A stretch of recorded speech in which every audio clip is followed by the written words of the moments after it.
For the first time, India has now directly admitted that it is capping its strategic nuclear deterrence at 5,000 kilometers. In fact, Navy Chief Admiral Sudesh Mehta hinted that India's enemies were in the neighborhood and the capabilities being acquired were to deter those enemies, suggesting that medium-range missiles were adequate for that purpose. He also said the Navy was looking at a force of no more than 3 nuclear-powered submarines, adding that more than that could not be afforded. He also said that medium-range missiles are adequate for India's security.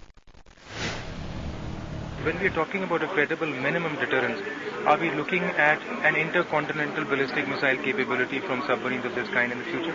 You have to have credible minimum deterrence against somebody. You cannot target. India's policy is not not the whole world over. So in our neighborhood, we should have adequate capability to maintain the deterrent value of such platforms.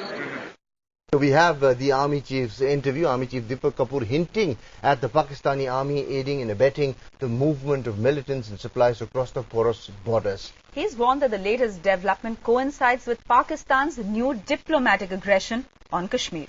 Kashmir has never gone off the agenda of Pakistan.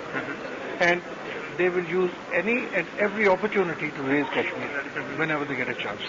So therefore, I see the increased infiltration in that context. They find that things have been far too peaceful. Amarnath Yatra has gone off peacefully, and they feel that this prolonged peace and stability is perhaps not in their interest. Hence the heightened activity, heightened attempts at infiltration, try and get in as many people to come in. The kind of communications which are available, the possibility of certain amount of support to them by the established institutions cannot be ruled.